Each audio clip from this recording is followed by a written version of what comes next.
मसीह की, हमारे प्रभु और उद्धारकर्ता यीशु मसीह के नाम में सजीव वाहिनी के सारे दर्शकों को सादर प्रणाम। ये हमारा हिंदी वर्चुअल लाइव सर्विस आप हर रविवार 8:30 बजे यूट्यूब और फेसबुक में देख सकते हैं। क्रिसमस का महीना है और सब लोग मसीह के धरती पे आगमन का उत्सव मना रहे हैं। यूहन्ना 8वें अध्याय 12वें वचन में हम देखते हैं, यीशु ने कहा, मैं जगत का प्रकाश हूँ। जो मेरे पीछे चलेगा कभी अंधेरे में नहीं रहेगा, बल्कि उसे उस प्रकाश की प्राप्ति होगी जो जीवन देता है। चलिए क्रिसमस के इस महीने में उस प्रकाश को लोगों के दिलों में जलाएं जो सारे अंधकार को मिटाता है। ये अवसर है लोगों को बताने का कि यीशु ही मार्ग है, सत्य है और जीवन है। चलिए इसी विश्वास के साथ आज का ये कार्यक्रम शुरू करते हैं, प्रार्थना से और कुछ गीतों से इस परमपिता की स्तुति आराधना करें।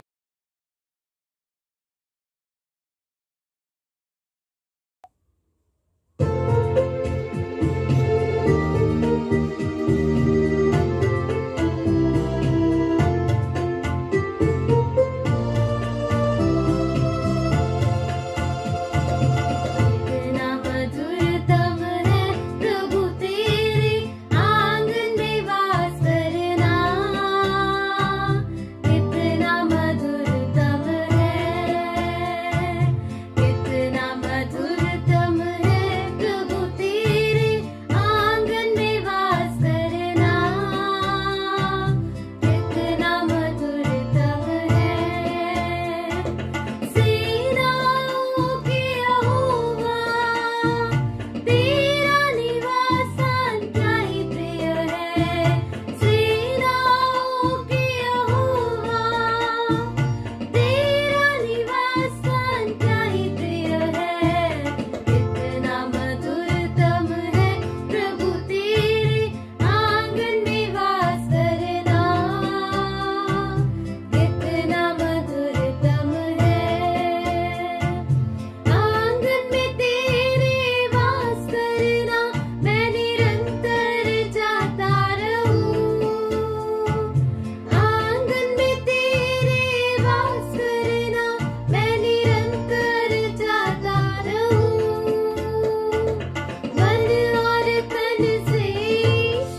अभी समय है प्रभु के संदेश का। सुनते हैं इस आशा के साथ कि वे हम सब से प्रत्येक रूप से आज बात करें। चलिए सुनते हैं प्रभु की बातें उनके दास के द्वारा।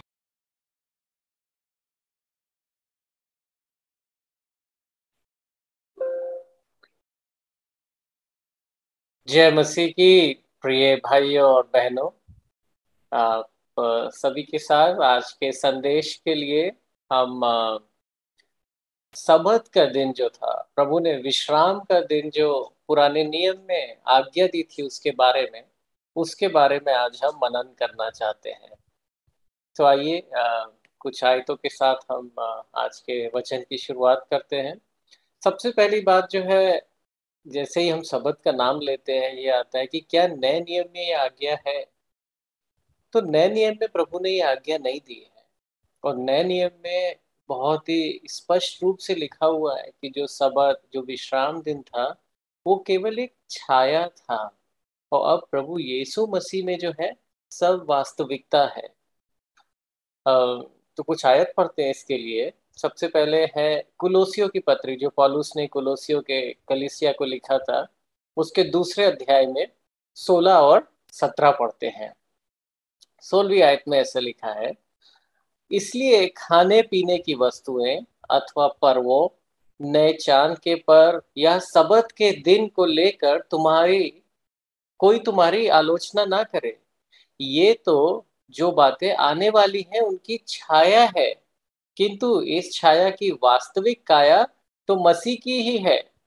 तो यहाँ बहुत स्पष्ट रूप से लिखा हुआ है कि विश्वासी लोगों को हम सबत का दिन नहीं मानते हैं जैसे पुराने नियम में आज्ञा लिखी हुई थी। और कुछ और जगहों पे हम देखते हैं नए नियम में, जहाँ लिखा हुआ है कि जो विश्वासी थे, जो प्रेरित थे उस समय, जो कलीसियां थी, वो सभी लोग सप्ताह के पहले दिन मिलते थे। एक आयत आप देखिए, प्रेरितों के काम उसके 20वें अध्याय में है और 7वीं आयत। वहां पे लूका इस तरह से लिख रहा है कि सप्ताह के पहले दिन जब हम रोटी विभाजित करने के लिए आपस में इकट्ठा हुए तो पौलुस उनसे बातचीत करने लगा।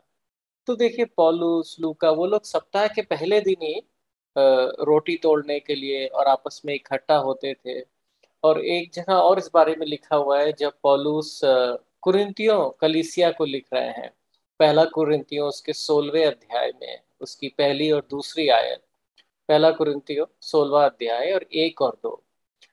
अब देखो, संतों के लिए दान इकट्ठा करने के बारे में मैंने गलीतियों की कलीसिया को जो आदेश दिया है वैसे ही तुम भी करो। तो अब देखिए, पौलुस ने कुरिन्थियों को लिखा है कि उसने ऐसे ही गलीती की कलीसिया थी उनको भी बोला था। दूसरी आयत, हर सप्ताह के पहले दिन, हाँ, हर सप्ताह के पहले दिन को अपनी आय में से कुछ ना कुछ अपने घर पर इकट्ठा करते रहो, ताकि जब मैं आऊं तब उस समय दान इकट्ठा ना करना पड़े। तो यहाँ पे भी आप देखिए सप्ताह के पहले दिन के बारे में बोला है। तो विश्वासी लोग प्रभु के दिन को सप्ताह का पहला दिन मानते हैं, क्योंकि उसी दिन प्रभु मरे हुओं में से जीवित उठाता है। तो उस बात को हम याद करने के लिए, और जो विजय प्रभु ने हमारे लिए जी उठने से करी है, उस बात को ध्यान करते हुए विश्वासी लोग जो है पहली फीसदी से ही इस प्रकार से करते आ रहे हैं। तो आज जब हम सबत के बारे में क्यों पढ़ रहे हैं फिर, ये सवाल मन में उठता है कि जब सबत की आज्ञा जो है वो पुराने नियम के लिए ही थी और नए नियम में एक छाया है, तो इसके बारे में हम क्यों पढ़े हैं। ये एक अच्छा सवाल है, और इसका उत्तर इस प्रकार से हम देना चाहते हैं। वो ये कि आप देखिए, यह आज्ञा जो है 10 आज्ञाओं में से एक थी, और चौथी चौथी आज्ञा थी। वो जो 10 आज्ञाएं प्रभु ने अपने देश इजराइलियों को मूसा के द्वारा होरेब पर्वत पर दी थी, 10 आज्ञाएं, उन 10 आज्ञाओं में से ये एक है। और उन 10 आज्ञाओं में ही प्रभु ने जो है ये पुरानी वाचा उनसे बांधी थी। और अब देखिए, वो जो 10 आज्ञाएं थी वो 2 बार प्रभु ने दी। एक बार पहले दी, फिर वो जो लिखी थी वो पत्थर मूसा ने तोड़ दिया था। फिर से मूसा प्रभु के पास गया था होरेब पर्वत पर, और फिर प्रभु ने वो 10 आज्ञाएं दी थी। तो बहुत सारे आदेश प्रभु दे सकते थे, और उनमें से प्रभु ने 10 छांट कर दिए थे। ये 10 वो बातें थी जो वो बिल्कुल चाहते थे कि अगर उनके लोग इन 10 आज्ञाओं का पालन करें तो उनके जीवन में परमेश्वर की आशीषें आएंगी। और उनमें से चौथी आज्ञा जो थी वो विश्राम दिन या सबत की थी। तो इससे पता चलता है कि परमेश्वर के हृदय में जो ये सबत की बात थी वो बहुत ही महत्वपूर्ण थी। तभी तो वो चौथी आज्ञा थी। पांचवी आज्ञा वो थी कि हमें किस प्रकार से अपने माता पिता का आदर करना है। और उसके बाद कई और आज्ञाएं थी, और कई सारी इन आज्ञाओं को प्रभु यीशु मसीह ने नए नियम में मत्ती उसके 5वें 6ठे अध्याय में फिर से समझाया है, ये बताते हुए कि जब वो आज्ञाएं प्रभु ने दी थी उस समय पुराने नियम में, तो प्रभु के हृदय में क्या था। तो वैसे ही क्योंकि ये एक चौथी आज्ञा है, तो इससे हम देखना चाहते हैं आज कि क्या उद्देश्य क्या था, इसका अर्थ क्या है, किस प्रकार से सबत दिन की जो आज्ञा है अब नए नियम में लागू होती है, और क्या परमेश्वर के मन में था ये आज्ञा देने से। क्योंकि कई बार सबत के बारे में बहुत कुछ लिखा हुआ है नए नियम में। बहुत बार प्रभु यीशु मसीह की और फरीसियों की मुठभेड़ केवल सबत की ही बात को लेकर होती थी, और प्रभु ने कई बातें उनको सबत के बारे में बताई। और सुसमाचारों में लिखी हुई है कि कैसे सबत मनुष्य सबत के लिए नहीं बना है, पर सबत सबत मनुष्य के लिए बनाया था प्रभु ने। तो आइए इन आज्ञाओं को पढ़ते हैं ये समझने के लिए। और इसको समझने के बाद ये संदेश हम साल के अंत में दे रहे हैं, इस साल के अंत में। तो ये इस तरीके से, ये जब हम सबक को समझेंगे तो ये साल के अंत में हमारे लिए बहुत लागू भी होगा। तो आइए पहले आज्ञा पढ़ते हैं कि 10 आज्ञाओं में जो प्रभु ने दिया था, तो किस प्रकार से चौथी आज्ञा के बारे में बोला था, इस विश्राम दिन के बारे में। और आप ये भी देखिएगा कि जब 10 आज्ञा थी, ये जो चौथी आज्ञा है ये काफी बड़ी थी, प्रभु ने इसको काफी समझाया भी था। तो इनको देख के लगता है ना 10 आज्ञाओं में से चौथी आज्ञा है, और उसको इतना समझाया है, इतने सारे शब्दों का इस्तेमाल किया है, खुद लिखा था उस पत्थर पे। तो कुछ बात तो जरूर रही है प्रभु के हृदय में जो वो चाहते थे कि लोग करें। और सारी प्रभु की आज्ञाएं जो है वो एक तरीके से हम मानव जाति के लिए एक वरदानी थी। वो हमारे ही भले के लिए वो आज्ञाएं बोली गई थी। हम जब शबत रखते हैं या फिर और आज्ञाओं का पालन करते थे वो लोग उस पुराने नियम में, तो वो अपने ही भले के लिए करते थे। प्रभु ने आज्ञाएं लोगों की भलाई के लिए दी थी उस समय। चलिए निर्गमन की पुस्तक पे चलते हैं और उसके 20वें अध्याय पे। तो इस 20वें अध्याय में वो 10 आज्ञाएं लिखी हैं। और हम चौथी आज्ञा पढ़ेंगे। ये 8वीं आयत से लेकर 11वीं आयत तक है। तो देखिए 8वीं आयत में लिखा है, तू विश्राम दिन, विश्राम दिन कई अनुवादों में विश्राम दिन लिखा है, कई अनुवादों में सबत लिखा हुआ है। तू विश्राम दिन को पवित्र मानने के लिए स्मरण रखना। तो देखिए लिखा था कि जो वो दिन है उसको पवित्र मानना है। पर अभी यहाँ ये नहीं बताया है कि कैसे पवित्र मानना है। थोड़ा बताया है 9वीं आयत में, पर पूरी तरह से नहीं बताया गया यहाँ पे अभी।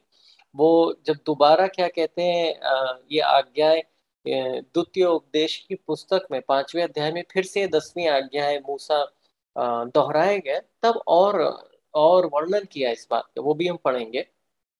आइए पहले भी आगे ये पढ़ते हैं 9वें अध्याय से। तो यहाँ पे 9वीं आयत से, 9वीं आयत में लिखा है, 6 दिन तक तू परमेश्वर 6 दिन तक 6 दिन तक तू परमेश्वर करके अपना सब काम काज करना, परंतु 7वां दिन तेरे परमेश्वर यहोवा के लिए विश्राम दिन है। उस दिन में ना तू किसी भांति का कामकाज करना, ना तेरा बेटा, ना तेरी बेटी, ना तेरा दास, ना तेरी दासी, ना तेरे पशु, ना कोई परदेसी जो तेरे फाटक के भीतर में हो। तो सबसे पहली बात क्या बोली थी विश्राम दिन के लिए, कि उस दिन जो है कुछ काम काज मत करना। तो एक तरीके का विश्राम दिन है। तो पहले से भी बहुत तैयारी करनी पड़ती होगी उस दिन के लिए, कि अगर अगला दिन विश्राम दिन है तो उससे पिछला दिन थोड़ा ज्यादा काम का दिन होगा। 11वीं आयत में लिखा है, क्योंकि 6 दिन में यहोवा ने आकाश और पृथ्वी और समुद्र और जो कुछ उसमें है सबको बनाया, और 7वें दिन विश्राम किया। इसी कारण यहोवा ने विश्राम दिन को आशीष दी और उसको पवित्र ठहराया।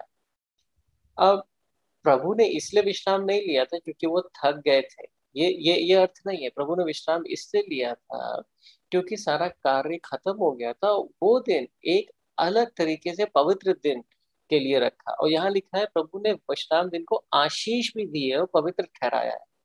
तो क्या था, जो वो दिन था, हर सप्ताह में एक दिन होता था। उस समय में शनिचर होता था, सैटरडे।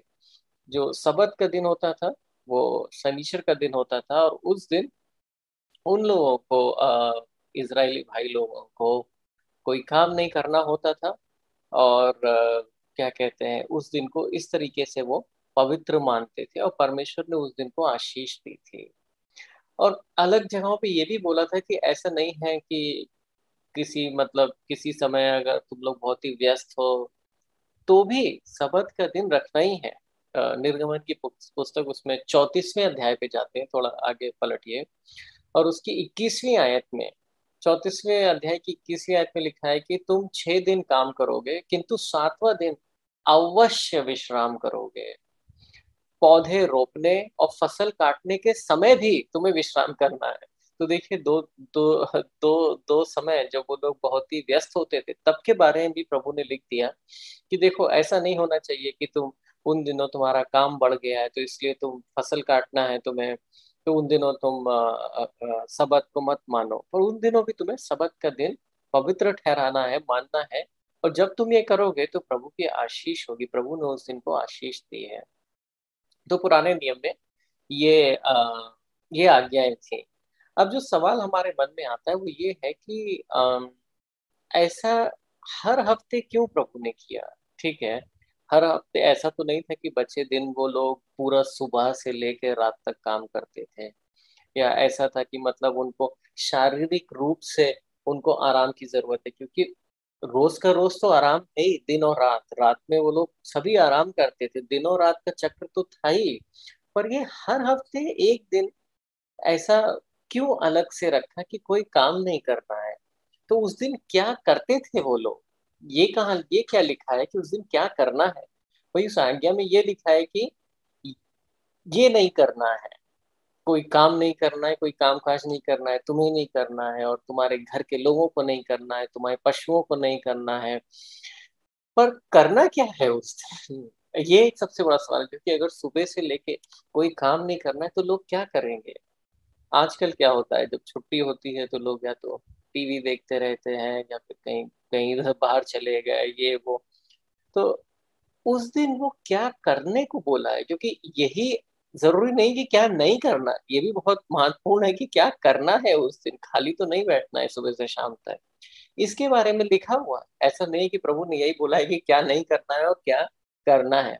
और जब हम ये समझते हैं कि सबत के दिन उन्हें करना क्या था, क्या उद्देश्य था उस सबत की आज्ञा का, तब हमें समझ में आता है कि सबत किस रूप से हमारे लिए भी अभी हम उस सबत की जो स्पिरिट है, उस सबत को किस तरीके से अभी कर सकते हैं। तो आइए द्वितीय उपदेश पे पढ़ते हैं। वहां पर हमें कुछ ऐसी बातें पता चलती हैं जब मूसा ने 5वें अध्याय में फिर से इन आज्ञाओं को दोहराया था। द्वितीय उपदेश उसका 5वां अध्याय। यहाँ पे देखिए, वो आज्ञाएं फिर से 11वीं आयत में वो आज्ञा लिखी है कि तुम अपने परमेश्वर यहोवा का नाम व्यर्थ में नहीं लेना, क्योंकि जो यहोवा का नाम व्यर्थ में लेते हैं उनको वो निर्दोष नहीं ठहराएगा। अब 12वीं आयत से चौथी आज्ञा शुरू हो रही है। द्वितीय उपदेश 5:12। तू विश्राम दिन को मानकर पवित्र रखना, जैसा तेरे यहोवा ने तुझे आज्ञा दी है। तो यहाँ दोबारा दोहराया जा रहा है ये पूरा जो किताब है द्वितीय उपदेश की, इसमें फिर से दोहराया जा रहा है। तभी मूसा लिख रहा है कि तू विश्राम दिन की आज्ञा को मानकर पवित्र रखना, जैसा तेरे प्रभु परमेश्वर यहोवा ने तुझे आज्ञा दी है। वो पहले से ही आज्ञा है। अब देखिए 13वीं आयत। 6 दिन तक परिश्रम करना और अपना सारा कामकाज करना, परंतु 7वां दिन तेरे परमेश्वर यहोवा के लिए विश्राम दिन है। उस दिन ना तू किसी भांति का कामकाज करना, ना तेरा बेटा, ना तेरी बेटी, ना तेरा दास, ना तेरी दासी, ना तेरा बैल, ना तेरा गधा, ना तेरा कोई पशु, ना कोई परदेसी जो भी तेरे फाटक के भीतर हो, जिसे जिससे तेरा दास और तेरी दासी भी तेरी नाई विश्राम करे। तो काफी वर्णन किया है, कई तरीके के जानवरों के नाम भी बोले, बैल, गधा, कोई भी, सब लोग को विश्राम करना है। और अब देखिए द्वितीय उपदेश 5:15 में लिखा हुआ है कि उन्हें करना क्या है। 15वीं आयत बहुत महत्वपूर्ण है, इसको आप अंडरलाइन करिए अपनी बाइबल में और देखिए। और इस बात को स्मरण रखना, मतलब इस बात को तुम्हें याद करना है, इस बारे में तुम्हें सोचना है उस दिन। इस बात को याद रखना कि मिस्र देश में तू आप दास था। मतलब अपने पुराने जीवन को थोड़ा याद करना है कि मिस्र देश में मैं एक दास था, और वहां से तेरा परमेश्वर यहोवा तुझे बलवंत हाथ और और बढ़ाई हुई भुजा के द्वारा निकाल लाए। इस कारण तेरा परमेश्वर यहोवा तुझे विश्राम दिन मनाने की आज्ञा देता है। आप देखिए यहाँ पे बहुत ही स्पष्ट रूप से लिखा है किस कारण परमेश्वर यहोवा तुझे, एक कारण जो ये बहुत बड़ा यहाँ जो लिखा है कि किस कारण तेरा परमेश्वर यहोवा तुझे विश्राम दिन मनाने की आज्ञा देता है, क्योंकि उस दिन तुझे स्मरण करना है कि कैसे अपने पुराने जीवन में कुछ साल पहले तू मिस्र देश में एक दास था, और कैसे प्रभु ने पराक्रम से अपने बलवंत हाथ से तुझे छुड़ाकर वो उस दास वो वहां मिस्र के उस दास से छुड़ाकर यहाँ लेके आया है। तो आप देखिए जो सबत का दिन था वो दिन क्या था? प्रभु ने समय दिया उन्हें कि मैं तुम्हें समय का उपहार देता हूँ, ये एक वरदान देता हूँ, इस दिन कुछ काम मत करो पर एक काम करो। वो काम क्या है?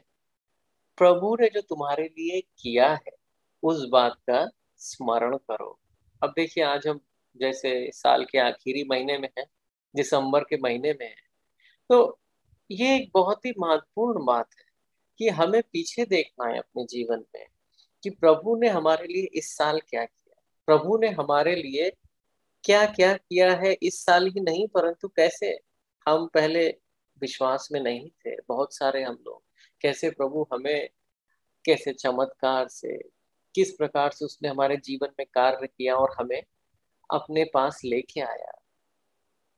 और एक जगह और यही बात प्रभु ने फिर से बोली है कि जो सबत है वो एक चिन्ह था, इस बात की यादगार थी। जैसे नए नियम में भी कुछ कुछ चीजें प्रभु ने बोली करने को, जिससे हमें उन कुछ महत्वपूर्ण चीजों का ध्यान रहे। वैसे ही जो सबत थी उस समय, वो एक तरीके का चिन्ह था। एक आयत पढ़ते हैं और वहां लिखा है, निर्गमन की पुस्तक 31वां अध्याय और उसकी 13वीं आयत, 3:1 और 1:3। वहां लिखा है कि तू इजरायलियों से यह भी कहना कि निश्चय तुम मेरे विश्राम दिनों को मानना। तो प्रभु ने फिर से बोला, देखो विश्राम दिन को मानना है, क्योंकि तुम्हारी पीढ़ी पीढ़ी में मेरे और तुम लोगों के बीच यह एक चिन्ह ठहरा है। तो वो दिन जो शायद क्या था, हर हफ्ते एक तरह का चिन्ह था। वो क्या चिन्ह था? जिससे कि तुम यह बात जान लो कि यहोवा हमारा पवित्र करना हार है। इसका क्या आर्थिक मतलब? यहोवा ही हमें छुटकारा लेके आया है, यहोवा ने ही हमें पवित्र बनाया है। यहोवा ही, हम एक बार दास थे मिस्र में पाप के अंदर, यहोवा ने ही हमें छुटकारा दिया है। तो वो एक चिन्ह है। जब हम इस बात को स्मरण करते हैं, हर हफ्ते वो लोग इस बात को स्मरण करते थे, ये उन्हें करना था अपने घरों में। ये नहीं करना था कि कुछ काम नहीं तो खाली बैठे हैं। नहीं, खाली नहीं बैठना था उस समय उनको। प्रभु ने उनके लिए क्या किया है उस बात को ध्यान करना था। तो अब जो दूसरा हमारे मन में प्रश्न आता है, भाई हर हफ्ते ध्यान करने की क्यों प्रभु ने बोला? और क्या जरूरी है हर हफ्ते ध्यान करना इस प्रकार से? जी हाँ, प्रभु ने उनको एक दिन, 7 दिन में से एक दिन इसलिए दिया था केवल कि वो इस बात को ध्यान करें कि परमेश्वर ने उनके लिए क्या किया है। अब ये क्यों बहुत महत्वपूर्ण है? 2 बातों के लिए बहुत महत्वपूर्ण है। एक तो ये है कि अगर हम चीजों को अ, ध्यान नहीं करते हैं तो क्या है, हम बहुत जल्दी भूल जाते हैं। हम बहुत जल्दी भूल जाते हैं परमेश्वर ने हमारे लिए क्या किया। दाऊद जिसने इतने गीत लिखे, जो परमेश्वर की आराधना करता था इतनी, उसने खुद अपने आप को, अपने अंदर ये बात जांची कि कितनी जल्दी वो प्रभु की भलाइयों को भूल जा रहा है। और उसने एक गीत लिखा अपने आप से ही बातें करते हुए। आप सबको वो गीत पता होगा, वो भजन 103 है। एक बार भजन 103 हम देख सकते हैं, कुछ आयतें उसकी, पहली 4-5 आयतें देखते हैं। ये पहली आयत पढ़ता हूँ। मेरे मन यहोवा को धन्य कहे, जो कुछ मुझ में है वह उसके पवित्र नाम को धन्य कहे। तो देखिए, दाऊद किससे बातें कर रहा है? मेरे मन, अपने मन से। क्या बोल रहा है कि यहोवा को धन्य बोलो, यहोवा का धन्यवाद करो, यहोवा की स्तुति करो, यहोवा के लिए गीत गाओ। जो कुछ भी मुझ में है, मेरे पूरा शरीर, मेरी पूरी मन, मेरी पूरी आत्मा, सब कुछ पवित्र उसके नाम को धन्य कहो। अब देखिए दूसरी आय, हे मेरे मन यहोवा को धन्य कहे और उसके किसी उपकार को ना भूलना। तो यही उद्देश्य था। अब उसी इस गाने में वो एक एक के बाद अलग अलग उपकारों का वर्णन करेगा। क्या उद्देश्य था इस गीत का? कि यहोवा के उपकारों को ना भूलो। बहुत जल्दी भूल जा रहे थे वो लोग। और अगर हम यहोवा के उपकारों को भूल जाएंगे तो क्या होगा? उससे हमारे वर्तमान और भविष्य पर फर्क पड़ेगा। अभी आगे देखते हैं हम उस बारे में। पहले भजन की कुछ आयतें और पढ़ लें। तीसरी आयत, वही तो है यहोवा जो सब अधर्म को क्षमा करता है और तेरे सब रोगों को चंगा करता है। वही दाऊद ने अपने जीवन में इस बात का अनुभव किया, कैसे प्रभु उसके अधर्म के कामों को क्षमा कर रहा है, कैसे उसके रोगों को चंगा कर रहा है। चौथी आयत, वही तो है जो तेरे प्राणों को नाश होने से बचा लेता है। कितनी बार दाऊद ने इस बात का अनुभव किया, जब वो युद्ध में जाता था प्रभु उसके प्राणों को नाश होने से बचा लेता था। और तेरे सिर पर करुणा और दया का मुकुट बांधता है। वही तो है जो तेरी लालसा को उत्तम पदार्थों से तृप्त करता है, जिससे तेरी जवानी उकाब की नाई नई हो जाती है। तो आप देखिए, हम बहुत जल्दी ही भूल जाते हैं, मैं और आप। इसीलिए उसको स्मरण करने के लिए प्रभु ने एक समय रखा कि सबत का दिन है, जब तुम अपने आप को व्यस्त मत रखो कामकाज में, पर उस दिन तुम प्रभु का स्मरण करो कि उसने तुम्हारे लिए क्या किया है। परंतु हाँ, हम देखते हैं कि जो हमारे इजरायली भाई लोग थे उन लोग ने शपथ नहीं रखा, और इसका असर उनके आने वाली पीढ़ियों पर हुआ, क्योंकि उनके आने वाली पीढ़ियां थी जो वो भूल गई कि प्रभु ने क्या किया था। मतलब ऐसे तो याद होगा, पर एक बात होती है मन में याद रखना कि उसका हमारे जीवन पर प्रभाव पड़ना, एक बात होती है मस्तिष्क में पता रहना। तो भले ही उन्हें मस्तिष्क में पता हो, तो उससे उनका कुछ प्रभाव नहीं पड़ता है। और इसी वजह से जब उनको जीवन में आगे कठिनाइयों का सामना करना पड़ा तो वो लोग नहीं कर पाए। एक कुछ भजन और पढ़ते हैं, आप देखिए। भजन 78, हाँ भजन 78, 78 और उसका 40 से 42 पढ़ते हैं। ये 3 आयतें हैं। 40वीं आयत में देखिए क्या लिखा है। उन्होंने कितनी बार जंगल में उससे बलवा किया और निर्जल देश में उसको उदास किया। वे बार बार ईश्वर की परीक्षा लेते और इजरायलियों और इजराइल के पवित्र को खेदित करते। अभी तो उन लोगों के बारे में ये आयत लिखी है जो लोग मरुभूमि से जा रहे थे, पर यहाँ भी आप देखिए 42वीं आयत में क्या लिखा है।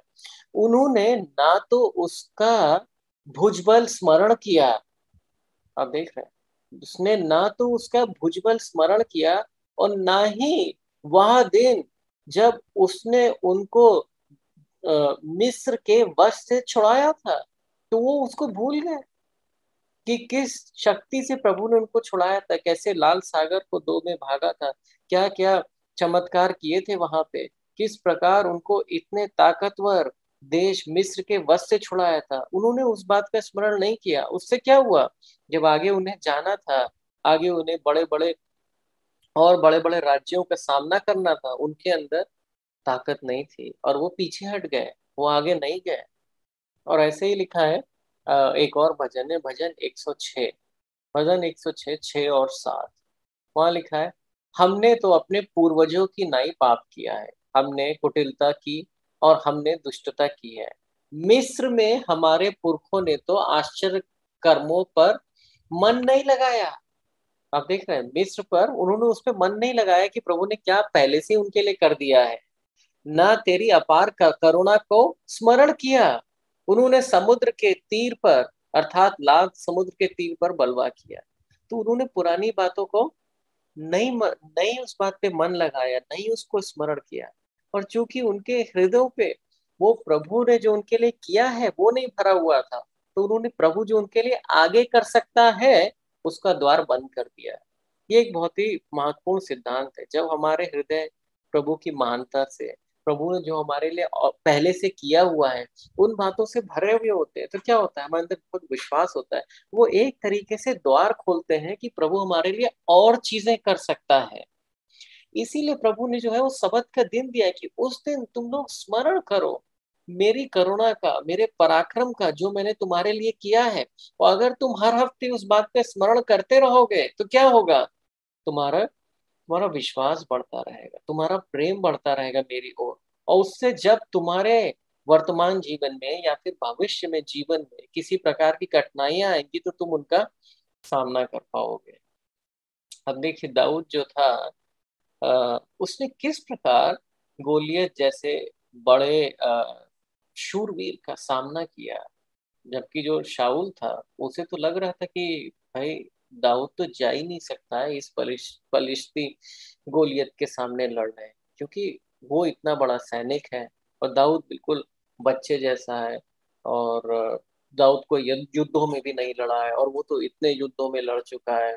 तो शाऊल को कोई विश्वास नहीं था कि ये दाऊद लड़ने जा सकता है, परंतु शाऊल के पास दूसरी तरफ पे कोई और चॉइस भी नहीं थी, कोई और था भी नहीं जो जाने को तैयार हो।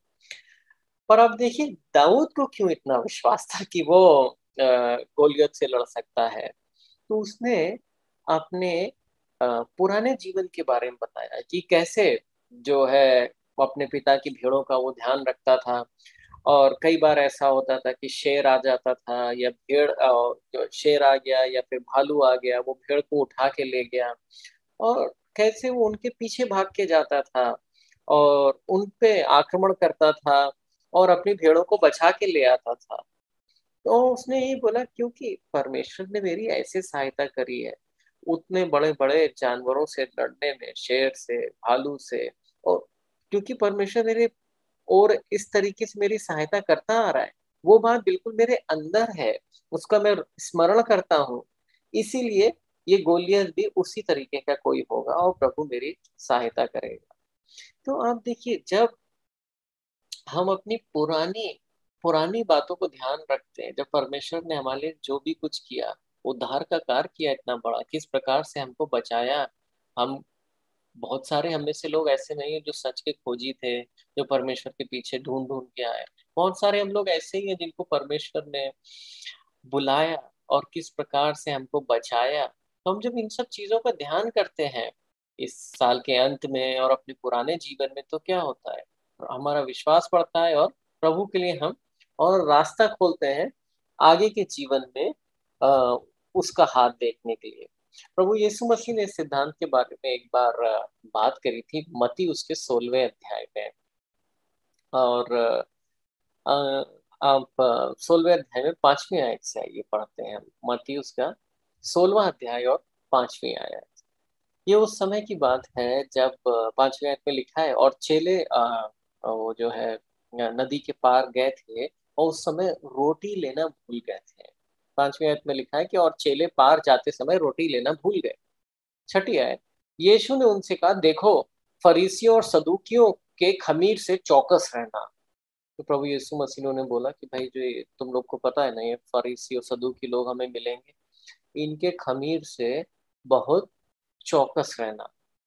खमीर सुन के अब 7वीं आयत देखिए, वे आपस में विचार करने लगे, हम हम तो रोटी नहीं लाए। तो उनको ऐसा लग रहा था प्रभु खमीर के बारे में बोल रहा है और हम रोटी नहीं लेके आए हैं। अब देखिए 8वीं आयत, ये 8वीं और 9वीं आयत महत्वपूर्ण है। 8वें आयत में देखिए, यह जानकर यीशु ने कहा, अल्प विश्वासियों, अपने चेलों को, अल्प विश्वासियों, तुम आपस में क्यों विचार कर रहे हो कि हम रोटी नहीं लाए। तो प्रभु बोल रहे हैं, ये बात के बारे में तुम इतना क्यों परेशान हो कि हम रोटी नहीं लेके आए। तुम्हें इस बात के बारे में कुछ परेशान होना ही नहीं चाहिए था। और उसका कारण क्या है, 9वीं आयत में लिखा है, क्या तुम अब तक नहीं समझे और उन 5,000 की 5 रोटी स्मरण नहीं करते। आप देखिए, प्रभु ने उन्हें पुरानी बात बताई जिसका उन्होंने अनुभव किया है, कि क्या तुम्हें उस बात का स्मरण नहीं है, तुम्हें याद नहीं है कि कैसे 5,000 लोग, 5,000 की 5 रोटी, और ना यह कि कितनी टोकरियां उठाई थी तुमने, तुम लोग ने 12 टोकरियां उठाई थी, कैसे 5,000 लोगों को रोटी दी, खिलाई गई थी, जबकि केवल थोड़ी सी रोटी थी, 5 रोटी थी, उसमें से 5,000 लोगों को खिला दिया था मैंने ऐसा काम करके। और तुमने कितनी टोकरियां उठाई थी। 9वीं आयत, और क्या उन 4,000 की 7 रोटी का स्मरण, और ना ही कितनी टोकरे उठाए थे। तो प्रभु उन्होंने 2 पुरानी बातों का स्मरण करने को बोला, और इसी वजह से बोला कि तुम अल्प विश्वासी हो। तो प्रभु क्या चाहता था कि आज अगर वो रोटी लाना भूल गए हैं, तो वो पुरानी इन 2 बातों को ध्यान रखेंगे, कैसे प्रभु ने उनके साथ 4,000 लोगों को 7 रोटियों में से खिलाया था, 5,000 लोगों को 5 रोटियों में से खिलाया था। और यही नहीं, कैसे दोनों ही बार जो चेले थे वो टोकरियां उठाकर अपने घर ले गए थे, इतनी बच गई थी। 11वीं आयत, तो तुम क्या यह नहीं समझते कि मैं तुमसे रोटियों के विषय में यह नहीं कह रहा हूँ कि फरीसी और सदूकियों के खमीर से चौकस रहना। अब देखिए, प्रभु ने उनसे किस प्रकार ये सवाल पूछे उनके पुराने जीवन से, कि तुम्हें याद है तुम्हारे पुराने जीवन में मैंने ऐसे किया था, तुम्हें ऐसे चंगाई दी थी, तुम्हें ऐसे रास्ता दिखाया था, तुम्हारी ऐसे सहायता करी थी, तुम्हें इस प्रकार से उस दुख से निकाला था, तुम्हें इस प्रकार से मैंने शांति दी थी, क्या तुम्हें वो बातें नहीं याद है। और अगर तुम्हें वो बातें याद रखोगे, उनके लिए धन्यवाद दोगे, समय लोगे। सबद का अर्थ क्या था, यही अर्थ था कि समय लेना। प्रभु ने उनको आज्ञा दे के समय दे दिया कि नहीं, तुम ये समय लो, हफ्ते में एक दिन का समय, उस दिन तुम स्मरण करो किस प्रकार तुम मिस्र देश में दास थे और किस प्रकार मैं तुम्हें निकाल के लाया, मैंने क्या क्या अचंभे कार्य किए तुम्हारे लिए, कैसे मैं तुम्हें निकाल के लाया। और अगर तुम इस बात को याद रखोगे, तो ये मेरे लिए तुम्हारे जीवन में और द्वार खोलेगा, तुम्हारे वर्तमान जीवन में और भविष्य जीवन में। तो आप देखिए, जो सबत की आज्ञा थी वो एक वरदान थी। अगर आप सोचिए, वो एक परमेश्वर का वरदान था लोगों के लिए, कि अगर वो लोग उस आज्ञा का पालन करेंगे तो उन्हीं की भलाई होगी। इसीलिए प्रभु यीशु मसीह ने नए नियम में बोला कि भाई सबत जो है वो मनुष्य के लिए बना है, मनुष्य सबत के लिए नहीं बना था। प्रभु ने जब लोगों को देखा और ये देखा कि अरे ये लोग तो इतनी जल्दी भूल जाते हैं जो जो मैं करता हूँ, और इतनी जल्दी अविश्वास में चले जाते हैं, तो प्रभु ने एक दिन ठहराया कि ये एक दिन है जिस दिन तुम स्मरण करो, जिससे कि तुम्हारे हृदय में विश्वास बढ़ता रहे हर हफ्ते हर हफ्ते। तो सबत के जो आज्ञा थी वो एक वरदान था। और एक बहुत और महत्वपूर्ण बात है कि वो वरदान इस वजह से भी था कि प्रभु ने वो समय में जो भी कुछ उनका वो कर सकते थे, उस बारे में प्रभु ने जिम्मेदारी ली कि वो सब चीजों को मैं ध्यान रखूंगा। ये उस तरीके का है ना, जैसे कंपनियों में होता है ना, हर हर हर जगह मिलता है भाई, कुछ छुट्टियां मिलती हैं। वो छुट्टियां क्या होती है, उनकी जो सैलरी होती है उसकी वो सैलरी कटती नहीं है आमदनी।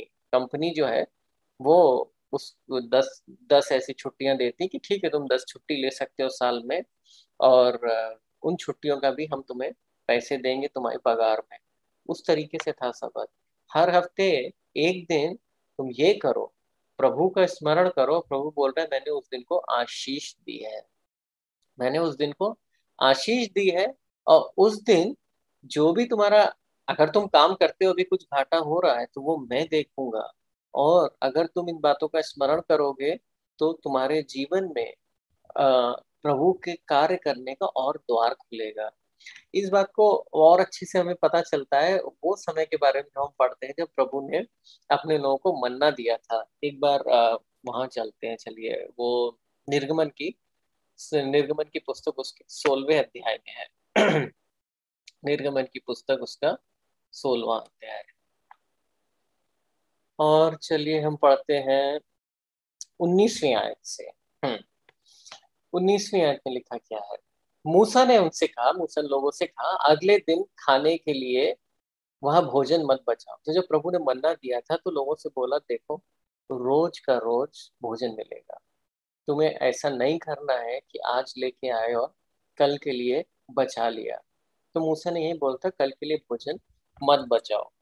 पर लोगों ने क्या किया, किंतु लोगों ने 20वीं आयत में लिखा है, किंतु लोगों ने मूसा की बात ना मानी।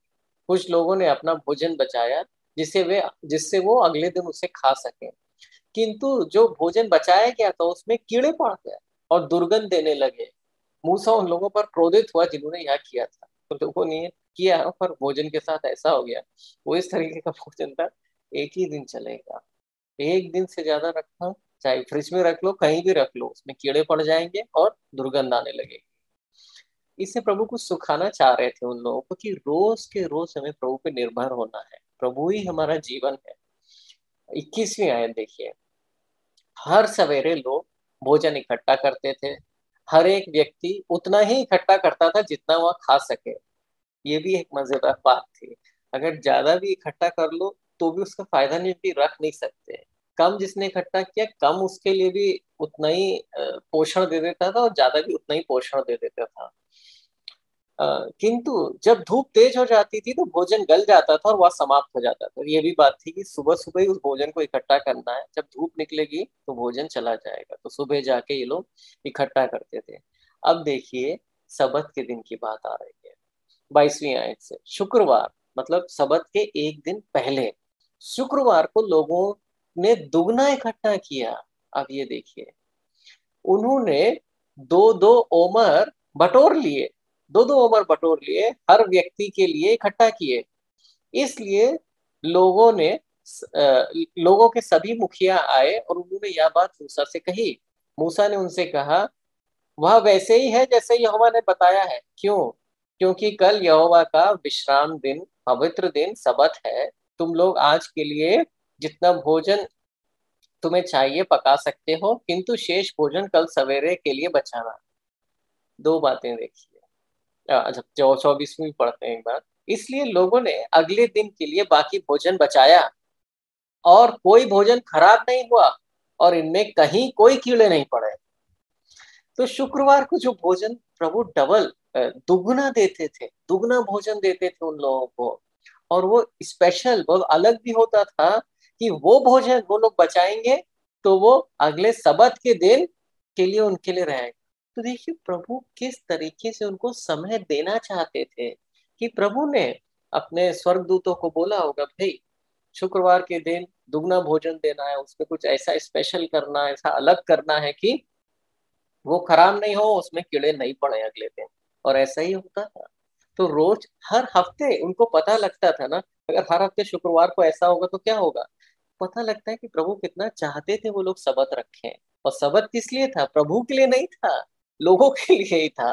पर प्रभु लोगों से प्रेम करते थे, इसलिए जब लोग उसे रखते थे प्रभु को भी खुशी होती थी कि हाँ ये सबत रख रहे हैं, ये दिन प्रेम, ये दिन अलग कर रहे हैं और मेरे बारे में स्मरण कर रहे हैं, तो इनका विश्वास बढ़ा रहेगा और मैं इनके लिए और बहुत कुछ कर पाऊंगा।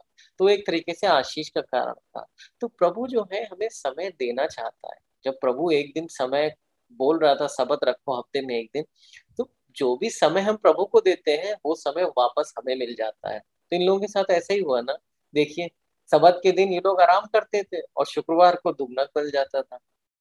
तो जो सबत की जो जो दिन का अर्थ यही है कि हमें अपने जीवन में समय लेना है कि हम प्रभु की अच्छाई, प्रभु ने जो हमारे जीवन में पहले ही कर दिया है, जो उद्धार दिया है, जिस तरीके से हमारे जीवन में भलाई से हमारे साथ कुछ कुछ कार्य करता आ रहा है, कैसे हमारी अगुवाई करता आ रहा है हमारे परिवारों के लिए, वो हमें स्मरण करना है, ये समय लेना है हमें।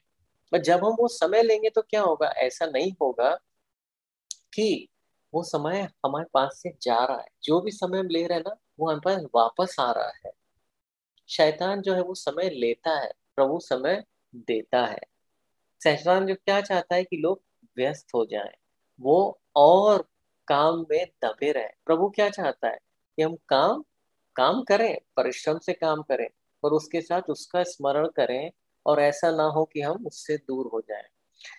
इसका एक उदाहरण भी है। वो उदाहरण है उस समय का जब ये हमारे इजरायली भाई लोग मिस्र देश में दास थे, और मूसा और हारून जो है फिरौन के सामने गए थे उससे बोलने की, इन लोगों को जाने दो। परमेश्वर यहोवा कहता है कि इन लोगों को जाने दो कि ये परमेश्वर के लिए एक उत्सव रखें और परमेश्वर की आराधना करें।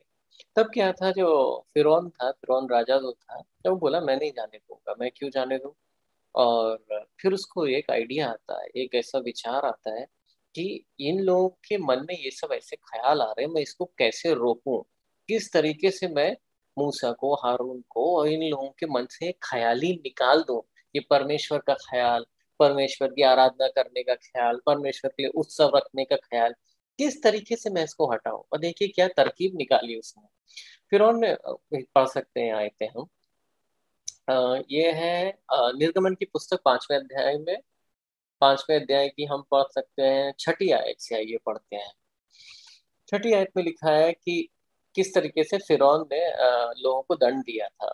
ठीक उसी दिन फिरौन ने इजराइल के लोगों के काम को अधिक कड़ा बनाने का आदेश दिया। हम देख रहे हैं ये बिल्कुल उल्टा है। साबत विश्राम के दिन से फिरौन ने क्या किया, लोगों का काम और कड़ा बना देने का आदेश दिया। फिरौन ने दासों के स्वामी से कहा, तुमने लोगों को सदा भूसा दिया है जिसका उपयोग करके वो लोग ईंटें बनाते हैं, किंतु अब से कहो कि वे ईंटें बनाएं, अ, और भूसा जो है वो स्वयं जाकर इकट्ठा करें, किंतु वे संख्या में अभी भी उतनी ही ईंट बनाएं जितनी भी पहले बनाते थे। ये तो बहुत बड़ा चेंज, बहुत बड़ा फर्क हो गया। उतनी ही ईंटें बनाने हैं और अब भूसा नहीं मिलेगा। भूसा कहाँ से लाना है, जा जाके घूम घूम के भूसा इकट्ठा करना पड़ेगा। आगे देखिए, वे आलसी हो गए हैं। ऐसा नहीं था, परंतु यही तरकीब लगाई थी फिरौन, जो शैतान को दिखाता है। वे आलसी हो गए, यही कारण वहां जाने की मांग कर रहे हैं। उनके पास करने के लिए काफी काम नहीं है, इसीलिए वे मुझसे मांग कर रहे हैं कि मैं उन्हें उनके परमेश्वर की बलि चढ़ाने के लिए जाने दूं। इसलिए इन लोगों से अधिक काम कराओ, उनका काम कड़ा करो, और तब उनके पास इतना समय ही नहीं होगा कि वो मूसा की झूठी बातें सुने। आप देख रहे हैं शैतान क्या करता है, समय लेता है। इस किस लिए समय लेता है, जिससे कि हम परमेश्वर से दूर जाएं, परमेश्वर के पास नहीं जाए। परमेश्वर ने जो आज्ञा दी थी सबत की, किस लिए, वो एक समय का वरदान दिया था कि मैं तुम्हें हफ्ते में एक दिन दे रहा हूँ, जो भी तुम्हारा काम कर सकते थे तुम, जो भी तुम्हारा लाभ होता था उसको मैं देखूंगा। तो प्रभु ने समय का वरदान दिया शपथ के रूप में, और जब भी लोगों ने शपथ रखा तो उनके जीवन में आशीषें आई। तो भाइयों बहनों, यही जो है शपथ का अर्थ है, और ये हमारे लिए भी आज बहुत लागू होता है। वैसे कि वो दिन से लागू नहीं है कि एक दिन हमें शपथ का रखना है, पर जो उसका सिद्धांत था, जिस वजह से प्रभु ने ये आज्ञा दी थी, वो सिद्धांत अभी भी है। क्योंकि प्रभु यीशु मसीह ने वही सिद्धांत चेलों से बोला ना, जब उनके मन में विश्वास नहीं था, वो सोच रहे थे कि अरे रोटी रोटी हम भूल गए, तो प्रभु ने क्या बोला, उन्हें दो बातें याद करने को बोला कि तुम याद करो 5,000 लोगों को मैंने कैसे 5 रोटियों में से खिलाया था, 4,000 लोगों को मैंने कैसे 7 रोटियों में से खिलाया था, और तुम लोग कितने कितने टोकरे अपने घरों को उठा के ले गए थे। तो ये एक वरदान दिया है प्रभु ने। तो आइए, जैसे हम ये साल को खत्म करते हैं, समय लें अपने जीवन में। प्रभु ने तो बहुत समय उनको दिया था, हर हफ्ते में एक दिन कुछ काम काज नहीं करना, प्रभु की अच्छाई को, प्रभु की महिमा को, प्रभु को धन्यवाद देना है, प्रभु की स्तुति करनी है, प्रभु के गीत गाने हैं, प्रभु को ऊंचे उठाना है। किस लिए, उसने जो हमारे लिए किया। और जब हम इन बातों का हर हफ्ते हर हफ्ते ध्यान करते हैं, तो क्या होता है, हमारे जीवन में प्रभु प्रभु बहुत भर जाता है, और चीजें छोटी लगने लगती हैं। जो गोलियत सब लोगों को बहुत बड़ा शूरवीर लग रहा था, है ना, उन लोगों को बहुत बड़ा शूरवीर लग रहा था कि अरे ये तो इतना बड़ा योद्धा है, कौन इससे लड़ सकता है, वो ही गोलियत दाऊद को बहुत छोटा सा कोई जैसे वो शेर था, भालू था, उस तरीके का कोई जानवर टाइप का लग रहा था। तो आप देखिए कैसे, कितने अलग अलग नजरिया है, वो नजरिया कैसे बदला, क्या हमारे मनों में भर रहा है उससे बदला। अगर हम समय लेते हैं प्रभु का स्मरण करने के लिए, तो प्रभु हमारे अंदर भरता है। जब प्रभु हमारे अंदर भरता है तो हमारे अंदर विश्वास बढ़ता है। जब हमारे अंदर विश्वास बढ़ता है तो प्रभु का अनुग्रह हमारे जीवन में और आता है। तो आइए, ये सबक जो विश्राम का दिन है, जो आज्ञा थी, जो उद्देश्य था, उसको ध्यान में रखते हैं। जैसे हम साल अपना खत्म करते हैं, तो उस साल में समय लेकर प्रभु का धन्यवाद दें, धन याद करें क्या क्या प्रभु ने किया आपके लिए इस साल, क्या क्या किया उससे पिछले साल। तो इस तरीके से आप अपने आप को तैयार कर सकते हैं अगले साल के लिए। अगले साल के लिए क्या तैयार करने का तरीका है, इस साल प्रभु ने क्या किया है उसका स्मरण करो। जैसे दाऊद ने लिखा है ना भजन 103 में, वो बात हमें अपने आप को कई बार बोलते रहना है कि हे मेरे मन, तो यहोवा को धन्य कहे, जो कुछ मुझ में है उसके पवित्र नाम को धन्य कहे। हे मेरे मन, यहोवा को धन्य कहे और उसके किसी उपकार को ना भूलना। तो यही आपके साथ बांटना चाहता था। आप भी समय लें, और हम सब लोग समय लें प्रभु के उपकारों को, भलाई को याद रखने के लिए। जय मसीह की। आइए प्रार्थना करते हैं। हमारे परमेश्वर, हम आपका धन्यवाद देते हैं, आप किस प्रकार से आपने जो भी कल्पनाएं हमारे जीवन के लिए करी हैं वो हमारी भलाई के लिए है, हमें एक अच्छा भविष्य देने के लिए।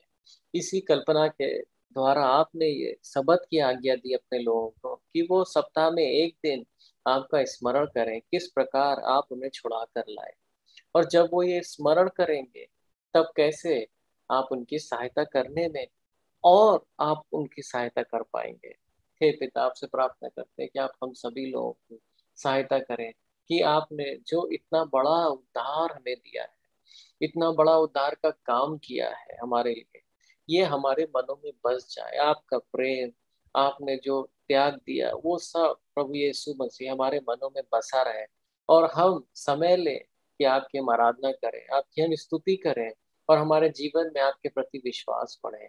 आप बहुत ही महान हैं, आपकी स्तुति करते हैं, आपको धन्यवाद देते हैं। आपने इस पूरे साल हम सब लोगों की इतनी सहायता करी, कितने प्रकारों से हमें बचा के रखा, हम आपका धन्यवाद देते हैं प्रभु।